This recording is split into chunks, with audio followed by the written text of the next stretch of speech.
Hello students, Kumar study circle में आप सबका स्वागत है। आज से हम लोग एक नया सीरीज स्टार्ट करने वाले हैं सीजीपीएससी प्रीलिम्स के लिए छत्तीसगढ़ का प्राचीन इतिहास। यहाँ पर ये मेरा पहला video practice paper first group में होगा। यहाँ पर मैं 50 क्वेश्चन 35 क्वेश्चन ऐसे लाता रहूंगा और आप लोग इसको सॉल्व करने की कोशिश करेंगे तो आपकी तैयारी बहुत अच्छी होती चली जाएगी। जैसे कि आप लोग जानते हैं कि हर 26 नवंबर को पीएससी प्री का वैकेंसी आता है और ये फरवरी के आसपास ये इसका एग्जाम हो जाता है, तो आप लोगों के पास ज्यादा समय तो नहीं रहता। इसी को देखते हुए यहाँ पर मैं इस सीरीज को हर साल शुरुआत करता हूँ। इस साल हम लोग फिर देखेंगे सीजीपीएससी प्रीलिम्स टेस्ट सीरीज 2025 को। ये पहला हमारा प्रैक्टिस पेपर होगा। तो चलिए देर न करते हुए एक एक क्वेश्चंस को हम लोग सॉल्व करते हैं और मेरे क्वेश्चंस पढ़ने से पहले आपको उत्तर सोचना है और बताना है कि वास्तव में इसका सही उत्तर क्या आएगा। तो पहला क्वेश्चन हमारे सामने यहाँ पर आता है, छत्तीसगढ़ के लिए महाकौशल शब्द का प्रयोग किसमें हुआ है, अर्थात किस पुस्तक में हुआ है, यह आपको बताना है। वाल्मीकि रचित रामायण में, कालिदास रचित रघुवंशम में, जाजलदेव रतनपुर अभिलेख में या कर्णिघन के पुरातात्विक रिपोर्ट के आर्कियोलॉजिकल सर्वे ऑफ इंडिया में। इसमें से कोई एक में है, आपको इसमें से बताना है। सही आंसर इसका डी आएगा, कर्णिघन के पुरातात्विक report archaeological survey of India में। अगर थोड़ा सा हम लोग डिटेल से अध्ययन करने की कोशिश करें तो वाल्मीकि रचित रामायण में छत्तीसगढ़ के उत्तर कौशल और दक्षिण कौशल दो शब्दों का प्रयोग किया गया है। वहीं कालिदास रचित रघुवंशम में भी दो शब्द कौशल और उत्तर कौशल का प्रयोग किया गया है। जाजलदेव के रतनपुर अभिलेख में दक्षिण कौशल का प्रयोग किया गया है और जो महाकौशल शब्द का उपयोग जो है अलेक्जेंडर कर्णिघन अपने पुरातात्विक report archaeological survey of India में करते हैं। क्वेश्चन, साहित्य में छत्तीसगढ़ नाम का प्रयोग सर्वप्रथम खैरागढ़ के राजा लक्ष्मीनिधि राय के काल में कवि दलपत राव ने किस वर्ष किया था? यह आपके सामने क्वेश्चन है। 1297, 1494, 1686 या 1896, इसमें से कोई एक आएगा। सही आंसर भी आएगा 1494। जहां तक यहाँ पर दलपत राव, सबसे पहले 1494 में दलपत राव ने छत्तीसगढ़ शब्द का प्रयोग किया। 1686 की बात कर लिया जाए तो गोपाल मिश्र ने खूब तमाशा में इसका उपयोग किया था। 1896 की बात कर लिया जाए तो विक्रम विलास में रेवाराम, यहाँ पर रेवाराम ने विक्रम विलास में इसका उल्लेख किया था छत्तीसगढ़ का।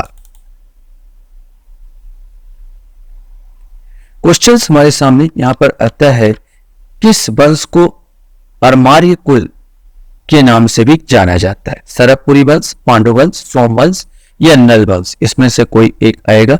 सही आंसर ए आएगा, सरकपुरी वंश। छत्तीसगढ़ के मैकल क्षेत्र में प्राचीन काल में निम्नलिखित में से किस राजवंश का शासन था? सोमवंश, फणिनाथ वंश, कलचुरी वंश या पांडु वंश? सही आंसर ए, सोमवंश। छत्तीसगढ़ की अगर बात कर लिया जाए तो ये वाला इलाका मैकल पर्वत के इलाका है। अमरकंटक साइड का पूरा आएगा, राजनांदगांव इस साइड का पूरा इलाका आ जाता है, तो इसी को मैकल क्षेत्र कहा जाता है। यहाँ पर सोम वंश का राज हुआ करता था।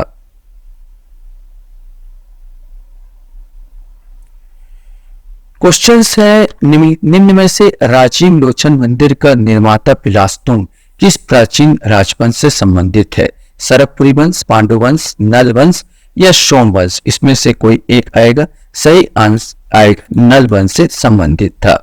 इस राज्य में प्राचीन काल में निम्नलिखित में से कौन सा राजवंश सर्वप्रथम था? राजश्री तुल्यकुल, सरकपुरी, पांडु या नल वंश, इसमें से आपको बताना। छत्तीसगढ़ का क्षेत्रीय राजाओं की बात कर लिया जाए तो राजश्री तुल्यकुल का वंश जो आता है पहले नंबर पर आता है।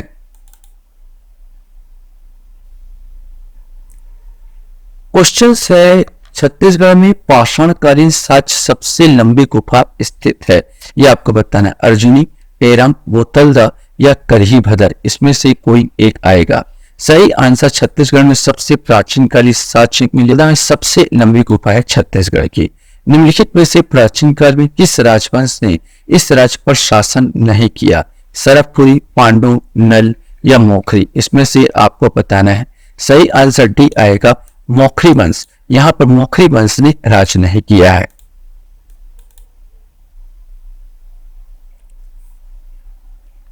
क्वेश्चन से कामावती नगरी आज किस नाम से जानी जाती है? राजनांदगांव, कवर्धा, बिलासपुर या डोंगरगढ़? सही आंसर डी आएगा। कामावती पुराना नाम जो है डोंगरगढ़ का ही पुराना नाम कामावती नगरी था।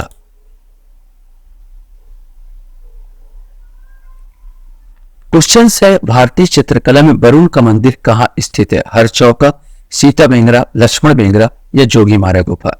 सही आंसर डी आएगा, जोगीमारा गुफा। रामगढ़ की पहाड़ी में तीनों चीज है, अर्थात लक्ष्मण गुफा भी है, सीता बेंगरा गुफा भी है और जोगीमारा गुफा भी पाया जाता है, लेकिन जोगीमारा गुफा को वरुण का मंदिर के नाम से जाना जाता है। प्राचीन छत्तीसगढ़ में पांडु वंश के निम्नलिखित किस शासक ने मौखरी राजकुमारी पाष्टा से विवाह किया था? तीबरदेव, चंद्रगुप्त, हर्षगुप्त या महाश्रीगुप्त? सही आंसर पांडु वंश के राजा हर्षगुप्त की विवाह जो हुआ मौखरी राजकुमारी रानी बाष्टा से साथ हुआ था और रानी बाष्टा और हर्षगुप्त का संतान का नाम था महाश्रीगुप्त बालार्जुन। क्वेश्चन हमारे सामने है, निम्नलिखित में से किस पांडुवंशी शासक के समय हेनसांग शेरपुर आया था? महाश्रीगुप्त, देवरदेव, हर्षगुप्त या चंद्रगुप्त? इसमें से आपको बताना है। सही आंसर ये आएगा, महाश्रीगुप्त बालार्जुन के समय जो हर्षगुप्त का संतान था, रानी बाष्टा का बेटा था, इसी के समय जो आया था हेनसांग शेरपुर यहाँ पर आया था। मेनका द्वार या दरवाजा कहाँ पर है? शक्ति, मदनपुर, धनपुर या चित्तौड़गढ़? इसमें से कोई एक सही आंसर डी आएगा, ये चित्तौड़गढ़ में मिलेगा। क्वेश्चन हमारे सामने आता है, किस सोमवंशी शासक ने त्रिकलिंगाधिपति की उपाधि धारण की थी? श्रीगुप्त, महाभगुप्त, महाश्रीगुप्त या भीमगुप्त? यद्यपि सोमवंशी शासक ही त्रिकलिंगाधिपति की उपाधि धारण करते थे, तो विशेष करके यहाँ महाभगुप्त, जिसको जन्मेजय के नाम से जाना जाता है, इन्होंने सबसे पहले त्रिकलिंगाधिपति की उपाधि धारण की थी। वैसे एक और बता दो, पांडुवंशी शासक तीबरदेव ने भी इस उपाधि को धारण किया था। क्वेश्चन हमारे सामने यहाँ पर आता है, प्राचीन काल में इस राजवंश में पांडुवंश के निम्नलिखित में से किस शासक ने कोसलाधिपति की उपाधि धारण की थी? इसमें से आपको बताना है। तीबरदेव, नंदराज, हर्षगुप्त या महाश्रीगुप्त? इसमें से आपको बताना है कौन सा सही होगा। सही आंसर ए आएगा, तीबरदेव। यहाँ पर तीबरदेव की बात कर लिया जाए तो तीबरदेव यहाँ पर जो है कोसलाधिपति की उपाधि धारण करते हैं। निम्नलिखित कथन को आपको बताना है कि कौन इसमें आएगा। सकल कोसलाधिपति। एक चीज और बता देना चाहूंगा मैं यहाँ पर कि ये 15 नंबर का जो क्वेश्चन है, तीबरदेव की बात किया जाता। सकल कोसलाधिपति पांडुवंश के शासक यद्यपि तीबरदेव ने इसको धारण किया था। इसके अलावा कलचुई वंश के शासक पृथ्वीदेव प्रथम ने भी सकल कोसलाधिपति की उपाधि धारण की थी।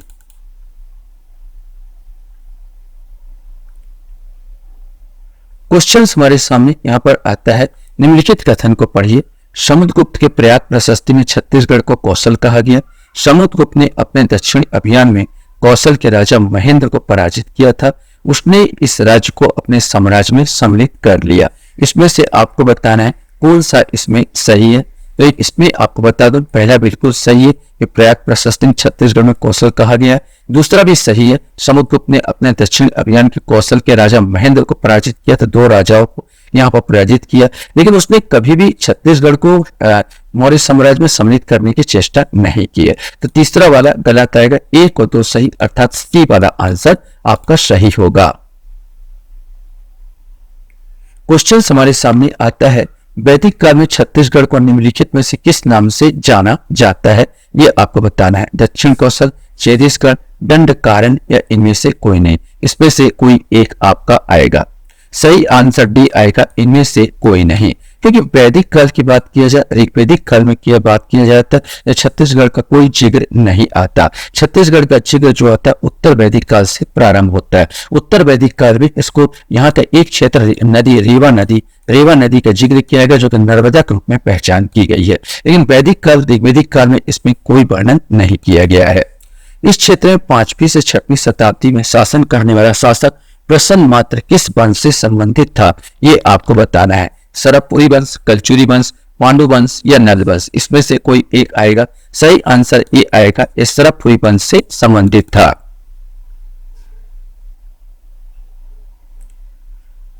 क्वेश्चन हमारे सामने, इस राज्य में सिरपुर में किस राजवंश के शासनकाल में रानी पौष्टा ने ईंटों से एक मंदिर का निर्माण किया था?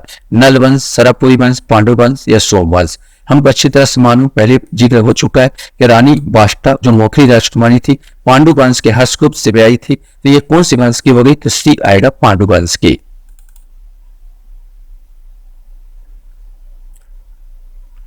क्वेश्चन है, निम्न कथन को पढ़िए। यहाँ पर आपको देखना है, ये प्राचीन छत्तीसगढ़ का उत्तरी भाग मौर्य साम्राज्य में सम्मिलित था। सरगुजा क्षेत्र में सीता बेंगरा और जोगीमरा गुफाओं में ब्रह्मी लिपि के मौर्यकालीन अभिलेख प्राप्त हुए हैं। अशोक के कलिंग अभिलेख से भी इसकी पुष्टि होती है। इसमें से आपको सही कथन का चयन करना था। तो इसमें अगर बता दीजिए सही सब जो वक्तव्य है ये सब सही है, अतः डी आंसर यहां पर आएगा।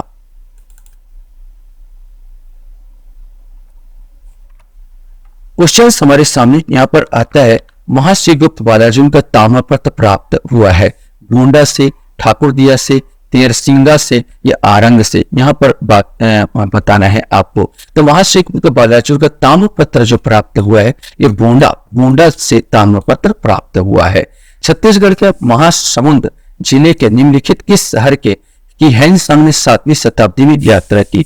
सिरपुर की, कबीरधाम की, अंबिकापुर की या अहिरबार की? इसमें से आपको बताना है। सही आंसर ए आएगा, इन्होंने सिरपुर की यात्रा की थी।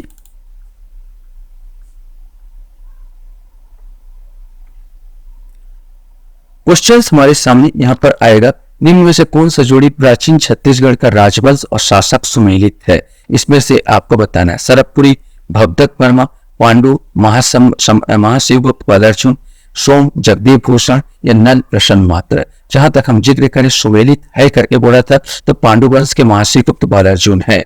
समुद्रगुप्त के प्रयाग प्रशस्ति में इस राज्य को निम्नलिखित में किस नाम से संदर्भित किया गया है? दक्षिण कौशल, उत्तर कौशल, महाकौशल या शिवी कौशल? इसमें से आपको बताना है क्या सही है। सही आंसर ए आएगा, इसे दक्षिण कौशल से संबोधित किया गया है। क्वेश्चन हमारे सामने आता है, छत्तीसगढ़ में प्राचीन काल में शासन करने वाले सरबपुरी राजवंश का राजधर्म निम्न से क्या था? शैव, वैष्णव, शाक्त या बौद्ध धर्म? इसमें से कोई एक आएगा। सही आंसर बी आएगा, ये वैष्णव धर्म के अनुयायी थे। समुद्रगुप्त के दक्षिण अभियान में पराजित कौशल राज का राजा निम्नलिखित में से कौन था? अब दक्षिण में कौशल राज का राजा की पूछा गया है। स्वामीदत्त, व्याघराज, विष्णु को या महेंद्र? इसमें से आपको बताना है। सही आंसर डी आएगा, महेंद्र था। बस्तर की बात किया जाए तो व्याघराज था। दो राजाओं को यहाँ पर समुद्रगुप्त ने परास्त किया था। कौशल में महेंद्र को परास्त किया और दक्षिण में और बस्तर साइड व्याघराज को परास्त किया था। क्वेश्चन है, सरबपुरी राजवंश के किस शासक ने स्वर्ण सिक्के प्रचलित किए? सरबराज, नरेंद्र, सुदेवराज या प्रसन्न मात्र? इसमें से कोई एक आएगा। सही आंसर इसमें डी आएगा, प्रसन्न मात्र ने स्वर्ण सिक्के जारी किए थे। तो सरबपुरी राजवंश का स्वर्ण सिक्के किसने प्रचलित किए? तो प्रसन्न मात्र यहां पर आएगा। क्वेश्चन हमारे सामने आता है, सरबपुरी ताम्रपत्र पर क्या नहीं होता था? ताम्रपत्र जारी करने की तिथि, ताम्रपत्र जारी करने के स्थान, ताम्रपत्र के लेखन उत्कीर्ण का नाम, ताम्रपत्र पर चित्र? इसमें से आपको बताना है। सही आंसर डी, इसमें चित्र नहीं होता था। छत्तीसगढ़ के पूर्व पाषाणकालीन तथा उत्तर पाषाणकालीन साक्ष्य प्राप्त हुए हैं।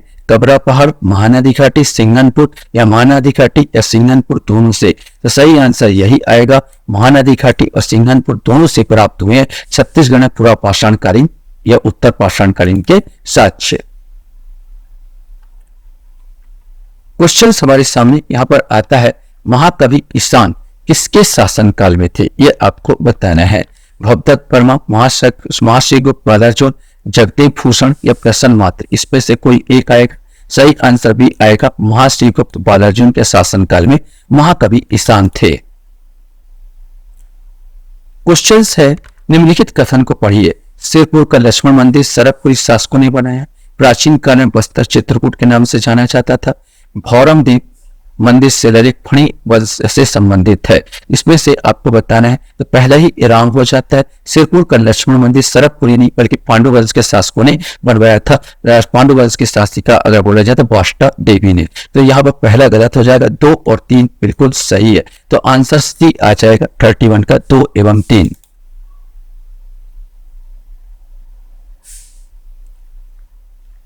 क्वेश्चन है महर्षि गुप्त के 27 ताम्रपत्र सिरपुर में एक व्यक्ति के घर में बाड़ी से प्राप्त हुए हैं जिसका सर्वप्रथम अध्ययन किया, ये आपको बताना है कि महर्षि गुप्त के 27 ताम्रपत्र सिरपुर के एक व्यक्ति के घर में बाड़ी से प्राप्त हुए थे। तो ये आपको बताना है यहाँ पर जिसका सर्वप्रथम अध्ययन किसने किया था, गोपाल मिश्र ने, डॉक्टर रामेंद्र नाथ ने, हीरालाल ने या डॉक्टर श्याम कुमार पांडे ने। इसमें से आपको बताना है सही आंसर क्या आने वाला है। सही आंसर भी आएगा डॉक्टर रामेंद्र नाथ ने इसका सबसे पहले अध्ययन किया था।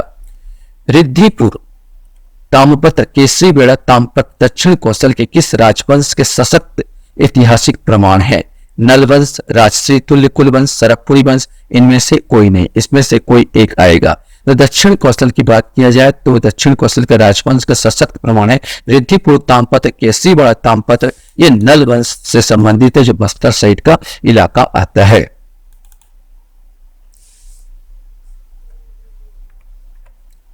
क्वेश्चन हमारे सामने यहाँ पर आता है रायपुर जिले से प्राप्त राजा भीमसेन के आरंग ताम्रपत्र में निम्नलिखित में से किन राजाओं का उल्लेख किया गया है? सूर, दैत्यवर्मा, विभीषण या उपरोक्त सभी? इसमें से आपको बताना है।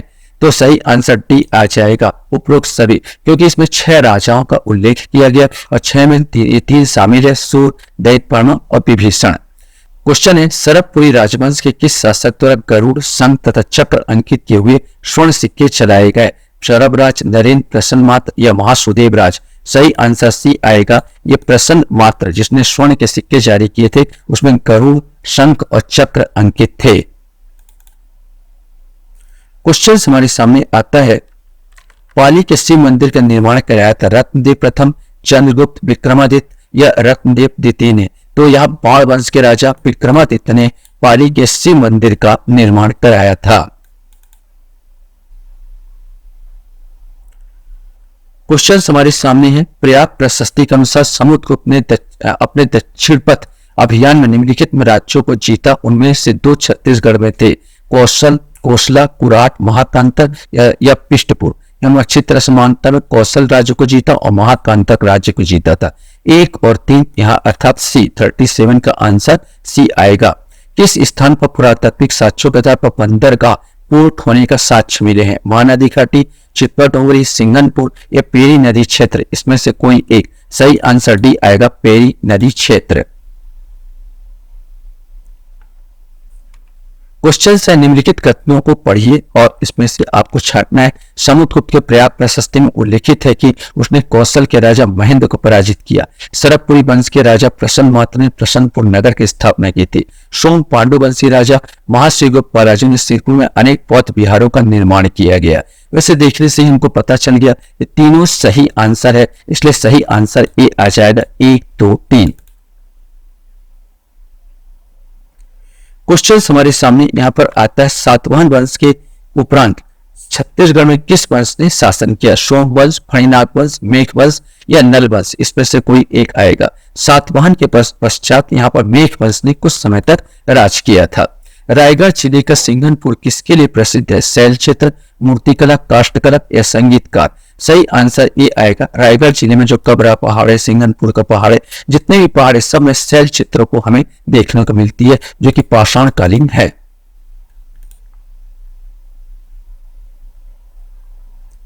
क्वेश्चन हमारे सामने सातवाहन नरेशों का काष्ठ स्तंभ लेख जांजगीर चांपा जिले में किस स्थान से प्राप्त हुआ है? शिवरी नारायण, किरारी, मल्हार या सीपत? इसमें से कोई एक आएगा। सही आंसर भी आएगा, एक किरारी से प्राप्त हुआ है। छत्तीसगढ़ के किस स्थान पर कुषाण वंश के सिक्के मिले हैं? दुर्ग, रायपुर, बिलासपुर या रायगढ़? इसमें से कोई एक। सही आंसर से ये बिलासपुर से प्राप्त हुआ है। क्वेश्चन हमारे सामने महर्षि गुप्त समकालीन थे हर्षगुप्त के, समुद्रगुप्त के, चंद्रगुप्त विक्रमादित्य के या गौतमीपुत्र सातकर्णी के। इसमें से आपको बताना है कि वास्तव में किसके समकालीन थे। महाश्रीगुप्त गुप्तकालीन से संबंधित थे, अर्थात हर्षगुप्त के समकालीन रहे हैं। पुलकेशिन द्वितीय ने हर्ष को हराया था और पुलकेशिन द्वितीय के भी समकालीन ये महाश्रीगुप्त रहे हैं। जो हर्ष और पुलकेशिन द्वितीय के मध्य संघर्ष हुआ था, जो कहानी हमको मिलती है ऐहोल अभिलेख में। क्वेश्चन हमारे सामने, तीव्रदेव अनुयायी थे वैष्णव धर्म के, शैव धर्म के, शाक्त धर्म के या जैन धर्म के। इसमें से कोई एक आएगा। सही आंसर ये आएगा, ये वैष्णव धर्म के अनुयायी थे। भांडक शिलालेख का संबंध भवदेव से, उद्यान से, पालार्जुन से या इंद्रद्वल से। इसमें से कोई एक आएगा। सही आंसर भांडक शिलालेख जो है भवदेव वर्मा से संबंधित है। क्वेश्चन है, सरबपुरी शासकों की राजधानी थी, ये आपको बताना है। श्रीपुर, चंपारण, मल्हार या पारसूर। इसमें से कोई एक आएगा। सरबपुरी राजवंशों की राजधानी श्रीपुर थी। छत्तीसगढ़ का सर्वश्रेष्ठ धातु प्रतिमा तारा कहाँ है? जोगीमारा, सरगुजा, मल्हार, बिलासपुर, श्रीपुर, महासमुंद या इनमें से कोई नहीं। इसमें से कोई एक आएगा। सही आंसर सर्वश्रेष्ठ धातु प्रतिमा तारा श्रीपुर, महासमुंद से महासमुंद क्या है।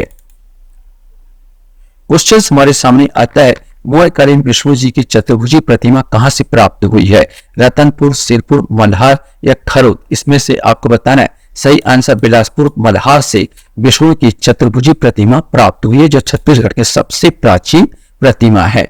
लास्ट क्वेश्चन आपके सामने यहाँ पर आता है कि सिरपुर के पांडु वंश के महाश्रीगुप्त पालार्जुन का धर्म क्या था? बौद्ध धर्म, वैष्णव धर्म, शैव धर्म, जैन धर्म। सही आंसर सी आएगा, यह शैव धर्मावलंबी था। यद्यपि इसके वंशज वैष्णव धर्म को मानते थे, लेकिन पांडु वंश के महाश्रीगुप्त शैव धर्म के अनुयायी थे। आशा करता हूं ये वीडियो आपको अच्छा लगा होगा। आप लोग मेरे वीडियो को वॉच करते इसलिए धन्यवाद। Thank you very much.